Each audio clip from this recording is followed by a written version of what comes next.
Room की अलमारी। ये कहानी है सोनू की। सोनू एक 7 साल का बच्चा है। उसकी माँ प्रिया और पापा उमेश उससे बहुत प्यार करते थे। सोनू की एक सौतेली बहन थी जिसका नाम सोफिया था। सोफिया प्रिया के पहले पति की बेटी थी। वो सोनू से बहुत प्यार करती थी। एक दिन उमेश सोफिया से बोलता है, सोफिया इधर आओ। तुमको क्या हो गया है आजकल? तुम सोनू का ठीक से ध्यान नहीं रखती हो। देखो सोनू की हालत, वो पूरा मिट्टी में है। तुमने उसका हाथ मुंह तक नहीं धुलाया है। क्या करते रहती हो दिन भर? उमेश सोफिया से प्यार नहीं करता था क्योंकि वो प्रिया के पहले पति की लड़की थी। इसीलिए वो सोफिया से हमेशा चिड़चिड़ करता था। सोफिया उमेश से कहती है, पापा, माँ ने सुबह नहला दिया था। सोनू बाहर खेलने गया था इसलिए मिट्टी में हो गया है। मैं किचन में माँ के साथ काम कर रही थी। मैं अभी उसको साफ करके दूसरे कपड़े पहना देती हूँ। उमेश सोफिया की बात सुनता है और चला जाता है। उमेश कोई ना कोई पॉइंट ढूंढ ही लेता है सोफिया को डांटने के लिए। प्रिया भी कुछ नहीं बोलती थी क्योंकि प्रिया भी सोफिया से ज्यादा सोनू को प्यार करती थी। धीरे धीरे सोफिया बहुत ही उदास रहने लगी थी। एक दिन सोनू सोफिया को आकर बोलता है, दीदी चलो ना, मेरे साथ खेलो ना प्लीज दीदी। सोनू तू जा, मुझे नहीं खेलना है, तू बाहर जाके खेल। अरे दीदी खेलो ना। ठीक है, नहीं खेल रही हो ना, मैं पापा को जाकर बोलता हूँ। सोनू अपने पापा के पास जाकर रोने लगता है और बोलता है, पापा पापा देखो ना, दीदी ने मुझे चिल्लाया। मैंने खेलने को बोला तो दीदी ने मुझे डांट कर भगा दिया। सोनू की बात सुनकर उमेश गुस्से में सोफिया को आवाज देता है, सोफिया, सोफिया। जी पापा आई। बोलिए पापा, कुछ काम था? क्या हुआ पापा, सोनू क्यों रो रहा है? ज्यादा भोली मत बन। सोनू ने खेलने का बोला तो तू खेली क्यों नहीं इसके साथ? और तो और तेरी इतनी हिम्मत कि तूने सोनू को डांटना भी शुरू कर दिया। तेरा बाप तो मर गया लेकिन तुझे मेरी जान पे छोड़ गया। पापा आप ये क्या बोल रहे हो? मैंने सोनू को नहीं चिल्लाई, मैं काम कर रही थी पापा, इसीलिए उसे बोली कि मैं अभी नहीं खेल सकती हूँ। सोफिया उमेश को बोलकर रोने लगती है। सोफिया को रोता हुआ देखकर वहाँ प्रिया आ जाती है और पूछने लगती है, अरे सोफिया क्या हुआ बेटा, तुम रो क्यों रही हो? उमेश तुम क्यों चिल्ला रहे हो? और बेटा सोफिया, तुम्हें तो पता है ना सोनू कितना शरारती है। ये तुम्हारी बेटी सोनू को डांट रही थी, मैंने बस थोड़ा सा चिल्ला दिया तो ये रोना धोना मचाने लगी।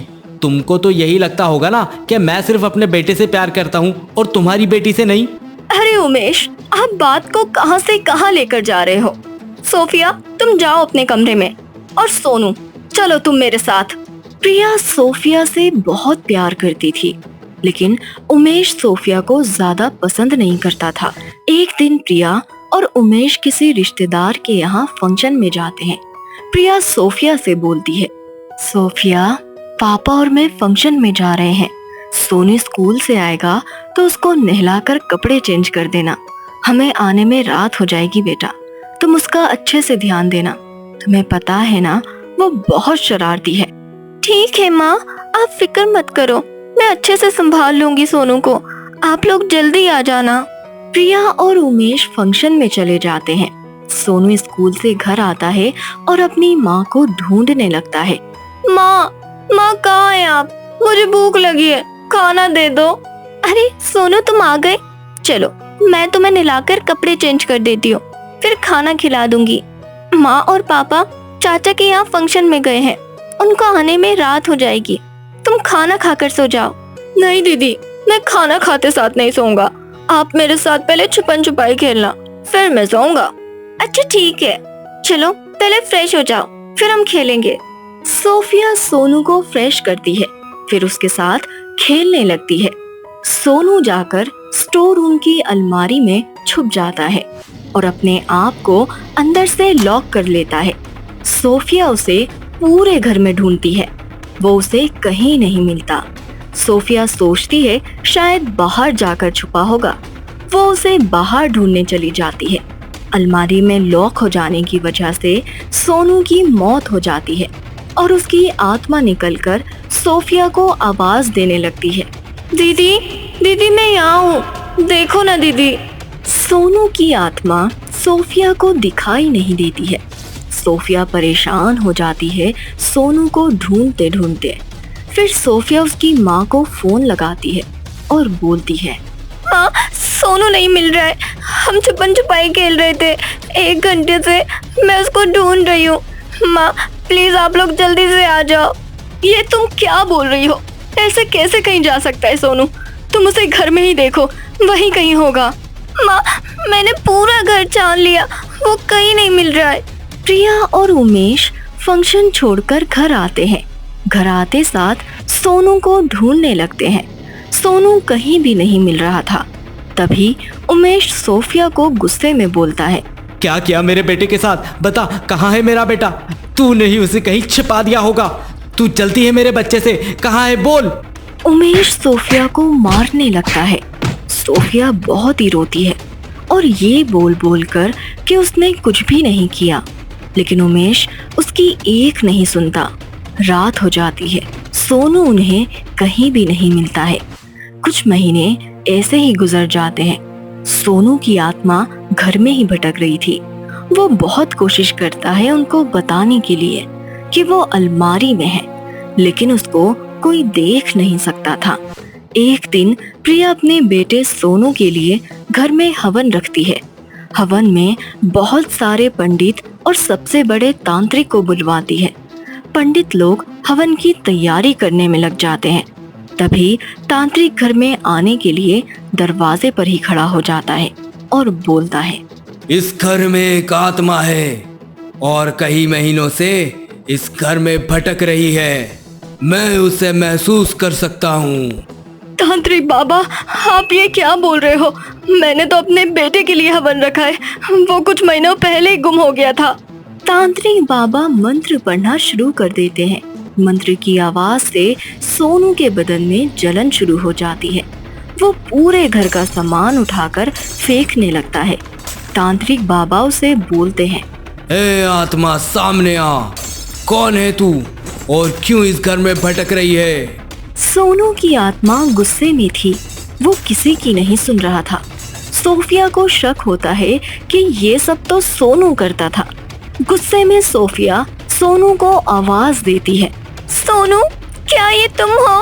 मैं जानती हूँ ये सब गुस्से में तुम ही करते थे, चीजों को उठाकर फेंकना। देखो दीदी बुला रही है, सोनू सामने आ जाओ, हम तुम्हारे से बहुत प्यार करते हैं। सोनू सोफिया की आवाज सुनकर शांत हो जाता है। सब घर वाले टेंशन में आ जाते हैं। तभी सोफिया अचानक सोनू की तरह बात करने लगती है। सोनू की आत्मा सोफिया के अंदर आ जाती है और सोनू अपने माँ पापा से बोलता है, पापा मैं सोनू हूँ, दीदी और मैं छुपन छुपाई खेल रहे थे। मैं अलमारी में छुप गया था और मैंने अपने आप को लॉक कर लिया था। दीदी की कोई गलती नहीं है। दीदी ने मुझे बहुत ढूंढा। मैं घर के स्टोर रूम की अलमारी में छुप गया था। दीदी ने मुझे बहुत आवाज़ें दी, लेकिन मैं दीदी को सता रहा था, इसलिए उनको आवाज़ नहीं दिया और दीदी बाहर चले गई। थोड़े टाइम के बाद मेरा दम घुटने लगा और मैं अलमारी को खोल नहीं पाया और वहीं मर गया। मेरी बॉडी वहीं अलमारी में पड़ी है।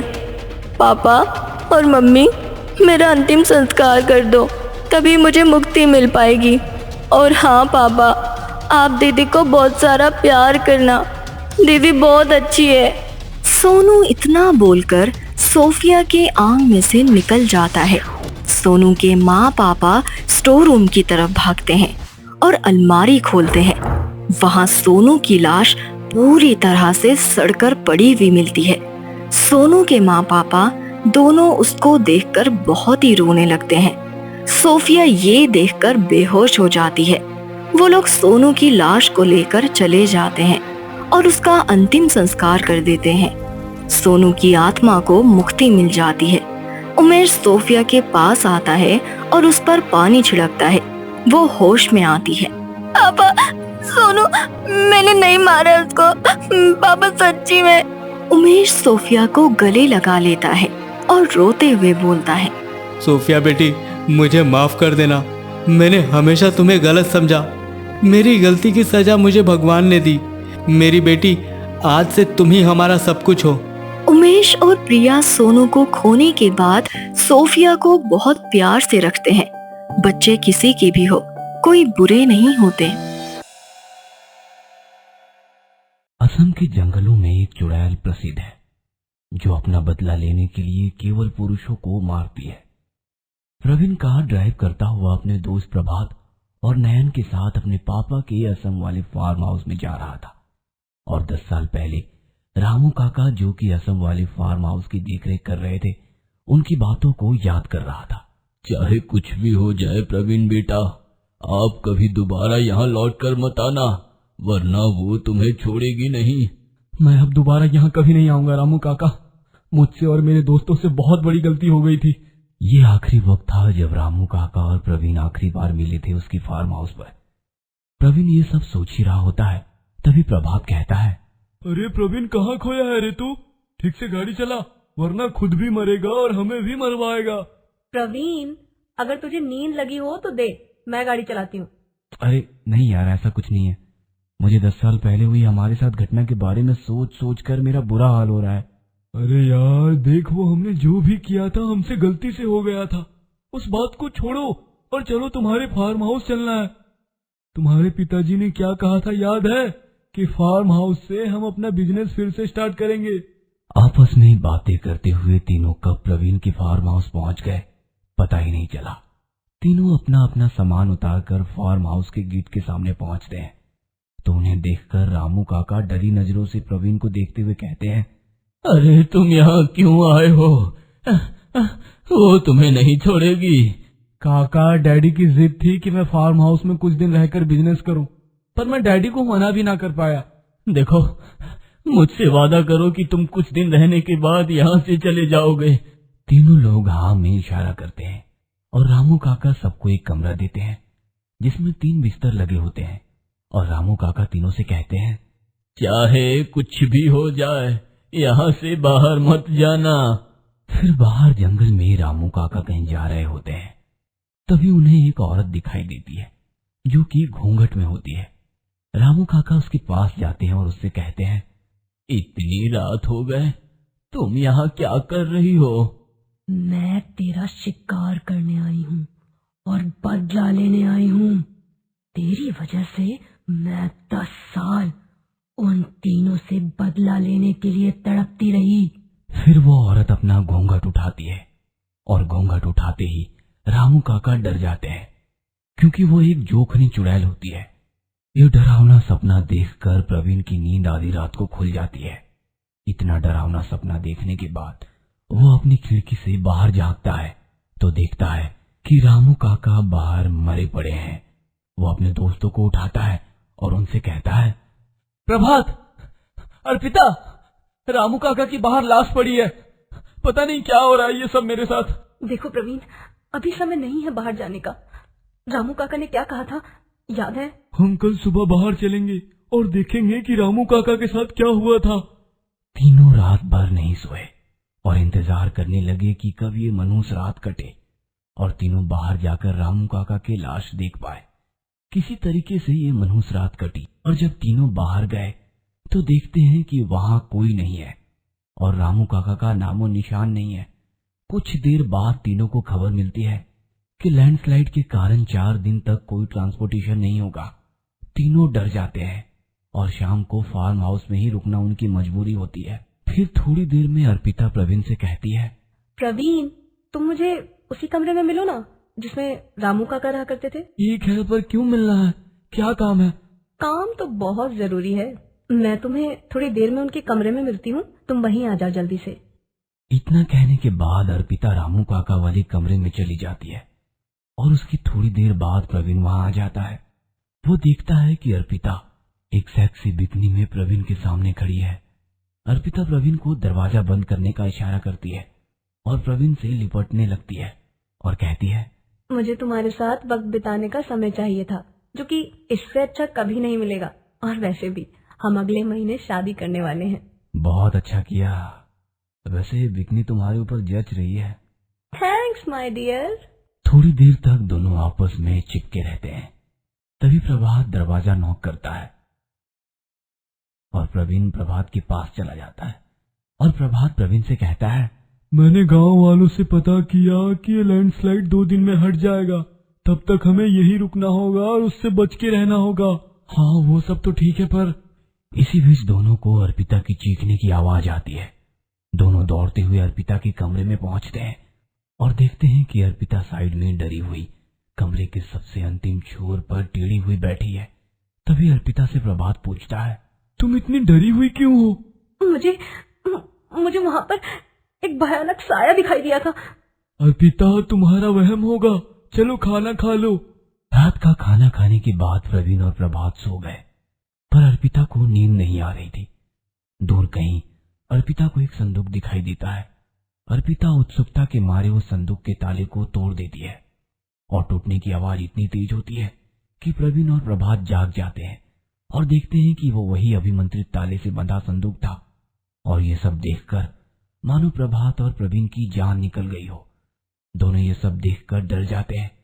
तभी कमरे में एक महिला के खिलखिलाने की आवाज आती है और फिर कमरे की लाइट बंद हो जाती है और लाइट आती है तो एक खौफनाक दृश्य दिखाई देता है कि किसी ने प्रभात की हत्या कर दी थी। तभी प्रवीण अर्पिता का हाथ पकड़ता है और उससे कहता है, अर्पिता, हमें यहाँ से जल्द निकलना होगा। अरे पर हुआ क्या, ये तो बताओ। और प्रभात का क्या? ये सब बताने के लिए समय नहीं है। अर्पिता को कार में बिठाकर प्रवीण कार ड्राइव कर रहा होता है। तभी बगल वाली कार में एक नचनिया के वेश में चुड़ैल जोर जोर से हंसती है और ये सब देखकर दोनों डर जाते हैं और कार से निकलकर भागने लगते हैं। तभी चुड़ैल अपनी शक्तियों से उन्हें उसी फार्म हाउस में ले जाती है और प्रवीण से कहती है, तूने क्या सोचा था, तू यहाँ से बच के निकल जाएगा? मैंने 10 साल उस संदूक में बिताए हैं तेरे से बदला लेने के लिए। अब तू नहीं बचेगा। मुझसे जो भी हुआ गलती से हुआ, मुझे माफ कर दो। तूने गलती नहीं, गुनाह किया था और माफी तुझे यमराज भी नहीं देंगे। कोई मुझे भी तो बताओ, ये सब क्या हो रहा है? और तुम कौन हो? क्यों तुमने प्रभात और रामू काका को मारा? मैं तुझे सच्चाई तेरे होने वाले पति की जुबानी ही सुनाती हूँ। चुड़ैल अपने जादू से प्रवीण को हवा में उड़ाने लगती है और उसे सच उगलने को कहती है। तभी प्रवीण कहने लगता है, मुझे मत मारो, मैं बताता हूँ सच्चाई। आज से ठीक 10 साल पहले जोखनी मेरे यहाँ मेरे फार्म हाउस में नौकरानी और नचनिया का काम करती थी। मौका पाकर मैंने और प्रभात ने इसके साथ गंदे काम किए और जब हमें ये पता चला कि ये मां बनने वाली है तो हमने इसे मारकर इसकी आत्मा को एक संदूक में बंद कर दिया जिसे अर्पिता ने तोड़ दिया था। ये घटना सुनने के बाद रोते हुए अर्पिता वहां से भाग जाती है और चुड़ैल एक धारदार नाखूनों से प्रवीण को मार डालती है।